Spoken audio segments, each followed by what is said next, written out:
Hi everyone, this is an update on my 2021 Tesla Model S Plaid, which now has over 51,000 miles on it.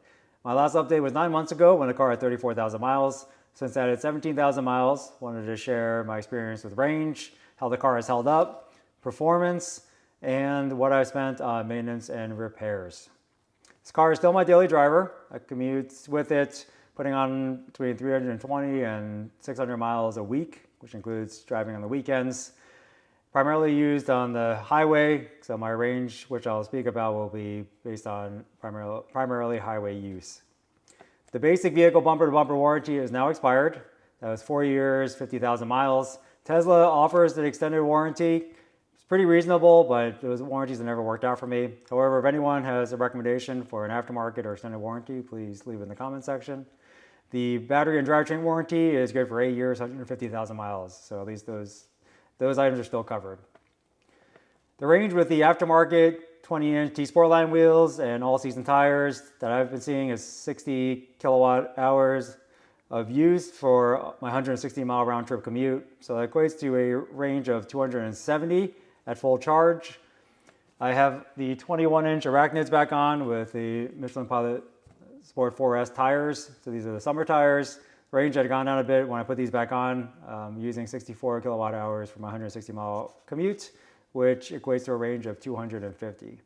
If I'm just putting around town, I'm seeing around 280 watt hours per mile of consumption, which equates to a range of 357 miles. So much better range at lower speeds. And when I got in the car earlier today, the car displayed 250 miles of range at 79% charge, which is 320 miles at 100%. Since the last update, Tesla has changed their guidance for daily charging to 80% from 90%. So even though that's just a change in guidance, I've been following it and getting a little bit less range per charge when just charging to 80%. Hasn't been a problem for me. The performance hasn't changed much. The car still feels really fast, go from a stop and also on the highway. My instrumented tests, unfortunately, were not clean in prep for this video. I just couldn't get good traction. I just kept getting slip from a stop. I was seeing about 2.4 to 2.5 seconds, 0 to 60 in those conditions. FSD has gone a lot better in the past 9 months, starting with the 12.3.6 version. I'm currently on 12.4.3. I don't feel the need to intervene as much. Part of it is just a matter of whether I trust the car sometimes. It gets close to curbs and I'll take over. The car speeds up pretty quickly from a stoplight, which is pretty funny. And the other thing I noticed the other day when I approached the yellow light was the car actually sped up to get through the yellow. It's very human-like. How is the car held up? So this car is being used for my commute. So it's handling the 160-mile round trips like a champ. The paint is taking a beating. The front end of the car, specifically the bumper and the hood, and the area in front of the rear tires is getting really chipped up. And unfortunately, I don't have PPF, so it's just getting worse. At this point, I don't feel like spending the money on PPF. The interior is holding up well. The wear is primarily around the driver's seat, on the seat bottom, the side that's closest to the door, and also the bolster area from getting in and out. There's also an area on the seat back that is wrinkled, unusually wrinkled. Don't know why that's the case. Hopefully it doesn't crack through. But aside from that, the interior has been holding up. The back seats, specifically the right side, is unusually wrinkled. Not sure why. The driver's side is not like that, even though I have car seats on both. The steering yoke and buttons are holding up just fine. No problems. There's no peeling on top of the steering yoke. I'm out of warranty now, so if it does start peeling, I think that's on me. I'll probably just upgrade to a carbon fiber yoke at that point. The screens are holding up fine. No issues, no problems there. Noises, I have a slight rattle on the driver's side A-pillar that started a few weeks ago. Not sure why that's the case. I haven't spent any time looking into it. With the radio on, it's not noticeable, but with the radio off, it is noticeable. Repairs and maintenance. I had the HEPA filter changed at 34,680 miles. That was to address a stinky sock smell that would come out of the vents on rainy and really humid days. That was really annoying. It was unbearable. I changed the cabin filter multiple times, tried turning on the heat at night and just letting it run to dry things out. That didn't resolve anything. What ended up resolving it was changing that HEPA filter, the big filter that's in the front.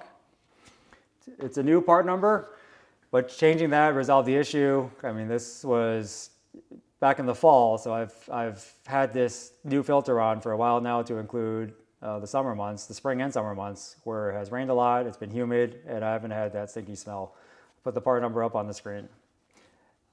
Tesla had charged me $320 plus tax and labor for that. The filter itself is retailed at $570, but they quoted me the wrong part at first. It was the part for the pre-refresh Model S. So they honored that price when they realized that they had the wrong part. Would have been nice if that was covered under warranty, but I understand the age of my car. They would not acknowledge that that was the fix for this problem, even though it was the fix. At 39,900 miles, I had the ECU replaced. This was after FSD beta 11.481. That update resulted in the nav no longer being accurate. The car would no longer recognize lines on the road. And when I was commuting to Maryland, it would basically show me circling around the city of Philadelphia. Not sure why that was the case, but I've actually experienced that before. In this case, it required the ECU replacement. The part is $2,400, but fortunately that was covered under warranty. So a software update had broken hardware. I was a little bit nervous about installing software updates after that, but subsequent software updates have been fine, haven't had any issues. But that problem had left my FSD, autopilot, nav essentially useless for a period until they replaced the ECU. At 42,000 miles, my car wasn't connecting the Wi-Fi consistently. Tesla applied a firmware update, which resolved that issue that was covered under warranty. At 48,596 miles, I brought my car in to the service center to have a few things addressed before the car was out of warranty. First thing was the front windows screeching terribly when they were wet, when it was wet outside or on a very humid day. They lubricated the window track on the passenger window and adjusted the left front door seal. They blamed it on my tint, so they would not cover that under warranty. They charged me $107. It's, I guess, not too bad. I was hoping it'd be covered under warranty, but either way, that resolved the issue. I haven't had a problem with screeching windows ever since. The rear hatch motor has gotten louder, and it has a little bit of a clicking noise. I checked out some of the new Model S's at the showroom, on the showroom floor, and they didn't have that problem, so I had to look at that. They said it's within normal range, I guess, for noise, so that wasn't covered. Nothing was done with that. It still functions. It's just a matter of I was thinking something was going to go soon. Occasionally, I get a humming resonance from the rear end while the car is in motion. It would be a frequency that would be consistent no matter the speed. So it wasn't dependent on when the car sped up, it would stay the same frequency.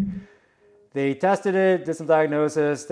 That was with the all-season tires on. They put the OEM wheels and tires back on, and so the noise was no longer present, and charged me $111.80 for a diagnosis, and said it's because of my aftermarket tires. We'll see if that's the case, whether I get that noise with the rack kits. I've had these on for about 2,000 miles now. So we shall see about that. If it is just the tires, and we'll see about replacing those tires eventually. However, my all seasons are holding up really well. I have about 30,000 miles on them, and they still have a good amount of tread. But I'll provide that update in a future video. In total, that service cost me $233.83. Another problem I have is that every now and then Slacker Radio forgets its history or won't log in. Resetting the car by hitting the buttons on the yoke resolves it. So in the past 9 months or 17,000 miles, I spent $574.60 on repairs and maintenance. So not too bad considering when oil change cost on my 2009 911, which I rarely drive. It's similar in price. However, this leads me to one of my biggest complaints with Tesla now, which is the service center. The wait times have increased. There are a lot more Teslas on the road now with the price reductions. So that's good for the company, but that's bad for an owner. in that my service wait times, or at least the wait times to get an appointment, has increased a lot. I would say it went from a week now sometimes to like 3 weeks. However, fortunately, I haven't had to bring the car in for service or had to have a lot of things fixed. The quality has gone down a bit. When they changed my HEPA filter, they broke all the mounting tabs on the HEPA filter housing, and that's apparently my problem at this point. Modifications, I spent $203.21 on T-Sportline mud flaps to replace the Tesla mud flaps. The Tesla mud flaps were just getting old. They were starting to curl up a bit just from being scraped on the road. Though they were a little more effective, I like the T-Sportline look. The T-Sportline covers up the chipped area on the front fenders, which is nice, and I think it just has a sharper look than the Tesla mud flaps. I also put on an RPM Tesla front lip. This is the 3-piece lip, and that cost me $197.82. I think for the price, this is a really good lip. Not having to worry about scraping it or hitting things on the highway. When there's debris on the road, it's nice to know that I'm not breaking a $1,500 lip like I've had on some other cars. Lifetime ownership cost, adding it all up, I spent a total of $3,131.40 on maintenance and repairs, with most of that being new tires. At 18,000 miles, my factory tires, or the tires that came with the car, had corded.